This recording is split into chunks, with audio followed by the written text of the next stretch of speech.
हम लोग अब अपना न्यू चैप्टर स्टार्ट करने जा रहे हैं सीरीज एंड सीक्वेंस का। और आज हम देखेंगे कि सीरीज क्या होती है, सीक्वेंस क्या होती है और उसकी जितनी भी टाइप्स हैं वो हम डिस्कस करेंगे। ठीक है। अच्छा, सबसे पहले तो हम लोगों को पता होना चाहिए कि व्हाट इज सीक्वेंस। ठीक है, सीक्वेंस क्या होती है। सीक्वेंस की जब भी बात आती है इट मीन्स कि वहाँ पर हम अरेंजमेंट की बात कर रहे हैं। ठीक है, अरेंजमेंट की किस चीज़ की अरेंजमेंट की बात हो रही है, वहाँ पर नंबर्स की अरेंजमेंट की बात हो रही है। ठीक है, सीक्वेंस क्या है, sequence is an arrangement of numbers according to definite rule. एक डेफिनेट रूल के थ्रू जब नंबर्स जो हैं अरेंज्ड होते हैं तो उसे हम कहते हैं कि वो एक सीक्वेंस है। ठीक है, जैसे फॉर एग्जांपल अगर आप यहाँ पर एग्जांपल्स में देखें 1 2 3 और 4 यहाँ रिप्रेजेंट कर रही है, ये एक सीक्वेंस रिप्रेजेंट कर रही है। यहाँ पर आपके पास 1 2 3 4 डिफरेंट नंबर्स हैं और ये डिफरेंट नंबर्स अरेंज्ड हैं एक डेफिनेट रूल के थ्रू। तो इस टाइप की अरेंजमेंट को कहा जाता है सीक्वेंस। जैसे फॉर एग्जांपल अगर हम एक एग्जांपल लें, एक कैलेंडर है। ठीक है, कैलेंडर में आप देखते हैं कि जनवरी फरवरी मार्च अप्रैल मई जून, ये क्या है, ये एक अरेंज है एक वेल डिफाइंड पैटर्न में। ठीक है, ऐसा नहीं है कि जनवरी के बाद फौरन बाद मार्च आएगा, नहीं।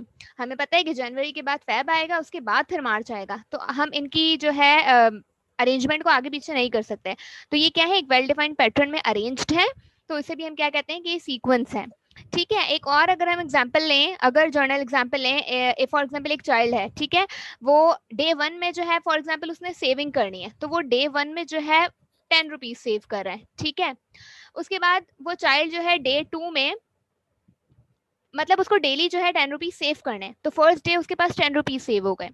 सेकंड डे उसके पास कितने सेव हो जाएंगे, उसके पास 20 रुपीज हो जाएंगे। ठीक है, क्योंकि उसको डेली जो है 10 रुपीज सेव करने हैं। डे 3 में उसके पास कितनी सेविंग हो जाएगी, डे 3 में उसके पास 30 रुपीज हो जाएंगे। ठीक है, इसी तरीके से डे 4 में उसके पास कितनी सेविंग हो जाएगी, 40 हो जाएगी। ठीक है, तो ये आपके पास क्या है, ये एक सीक्वेंस बन रही है। ठीक है, कि फर्स्ट डे में उसके पास 10 रुपीज हुए, सेकंड डे में उसके पास 20 रुपीज हो गई सेविंग, थर्ड डे में उसके पास 30 हुए और उसके बाद फिर ये चलता रहेगा, मतलब उसको डेली जो है सेविंग करनी है, तो ये इनफाइनाइट तक चलता रहेगा। तो ये आपके पास क्या है, एक सीक्वेंस है, इसमें नंबर्स जो है एक वेल डिफाइंड पैटर्न में अरेंज्ड है। ठीक है, क्योंकि ये अरेंज क्यों है, वेल डिफाइंड पैटर्न में कैसे अरेंज है, क्योंकि हम इनकी सीक्वेंस को आगे पीछे नहीं कर सकते। अब डे 2 में वो 30 रुपीज तो सेव नहीं कर सकता और डे 3 में वो 20 रुपीज तो सेव नहीं कर सकता, तो हम इनकी सीक्वेंस को हम आगे पीछे नहीं कर सकते। तो इसीलिए यहाँ पर जो है एक वेल डिफाइंड पैटर्न के साथ जो नंबर्स अरेंज होते हैं उसे हम कहते हैं सीक्वेंस।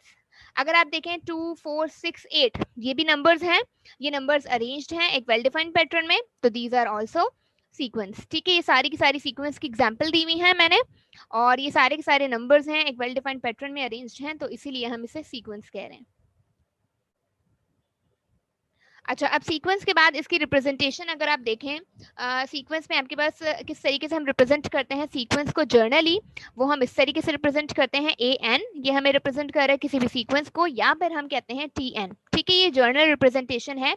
जैसे फॉर एग्जाम्पल A1 है, A1 हमें रिप्रेजेंट कर रहा है फर्स्ट टर्म को, A2 है, A2 हमें रिप्रेजेंट कर रहा है सेकेंड टर्म को, A3 है, A3 हमें रिप्रेजेंट कर रहा है थर्ड टर्म को। इसी तरीके से हम कह देंगे AN तक ये सीक्वेंस जा रही है, मतलब nth टर्म कोई भी टर्म हो सकती है, 10th टर्म 20th टर्म, मतलब जहां तक ये सीक्वेंस होगी, तो इस तरीके से हम इसको जर्नली रिप्रेजेंट करते हैं किसी भी सीक्वेंस को।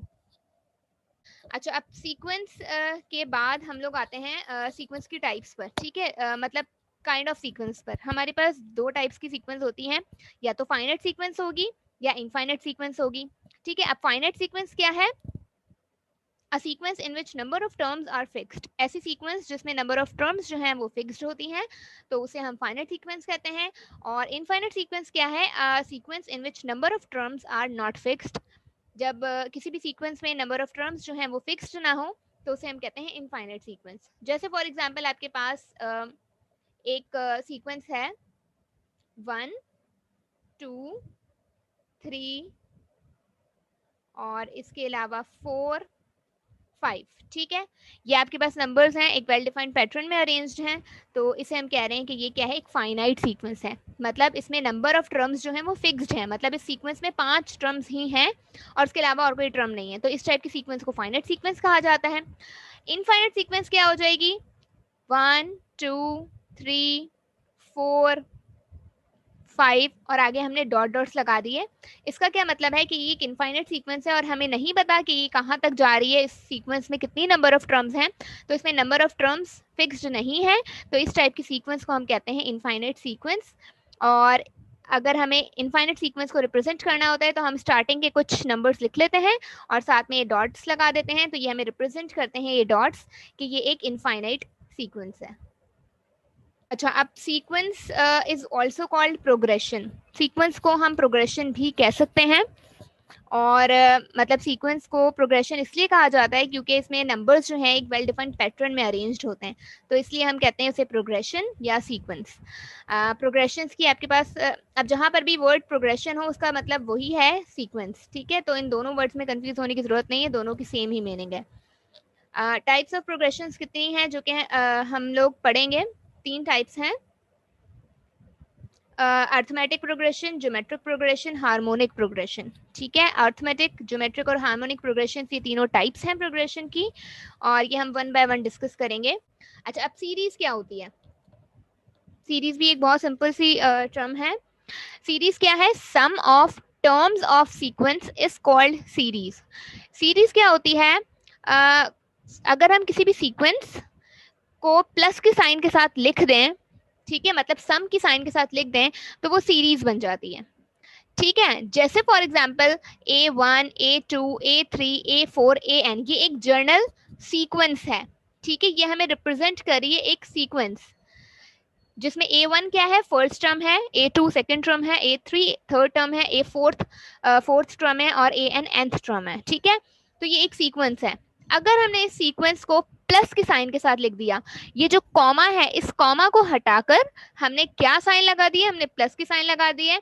जब हमने कॉमा को हटाकर इस पूरी सीक्वेंस में से प्लस की साइन लगा दी है तो ये क्या बन गई है? ये एक सीरीज बन गई है, ठीक है। तो इसे कहेंगे सीरीज।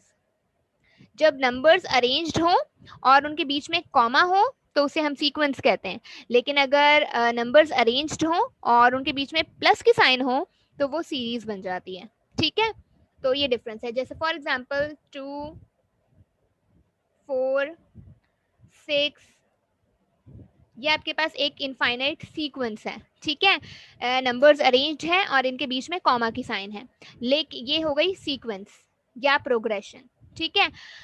इससे हम सीक्वेंस कहेंगे।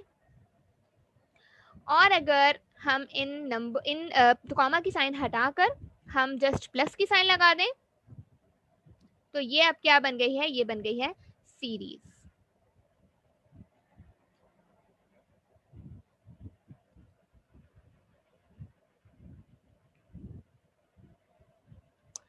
देखें, सीक्वेंस होगी तो उसके बाद ही आपके पास सीरीज बनेगी। तो सीक्वेंस की कंडीशन है कि नंबर्स जो हैं एक वेल डिफाइंड पैटर्न में अरेंज्ड होने चाहिए, ठीक है। तो सीक्वेंस होगी और सीक्वेंस से ही आपके पास सीरीज बनती है, तो डेफिनेटली सीरीज में भी नंबर्स जो हैं एक वेल डिफाइंड पैटर्न में अरेंज्ड होंगे। अगर नंबर्स अरेंज नहीं होंगे किसी भी सीक्वेंस में तो उसे हम सीक्वेंस नहीं कहेंगे, ठीक है। तो ये सीरीज है। और एक चीज़ और, सीरीज को जो हम रिप्रेजेंट करते हैं, मतलब नोटेशन अगर हम इसकी बात करें तो सीरीज को हम इस सिग्मा साइन से रिप्रेजेंट करते हैं। इससे हम पढ़ते हैं सिग्मा, ठीक है। और इस साइन का नाम है सिग्मा और किसी भी सीरीज को हमें रिप्रेजेंट करना होता है तो हम इस सिग्मा से रिप्रेजेंट करते हैं।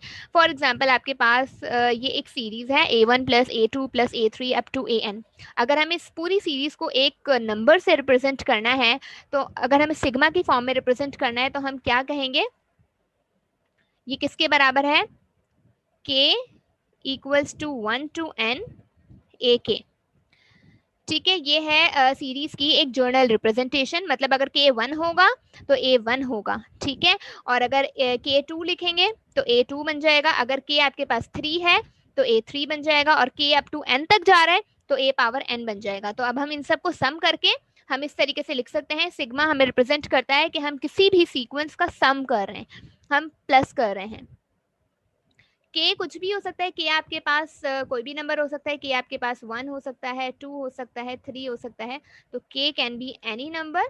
और अगर हमें किसी भी सीरीज को समेशन फॉर्म में रिप्रेजेंट करना है तो वो हम इस तरीके से मतलब एक टर्म में रिप्रेजेंट करते हैं।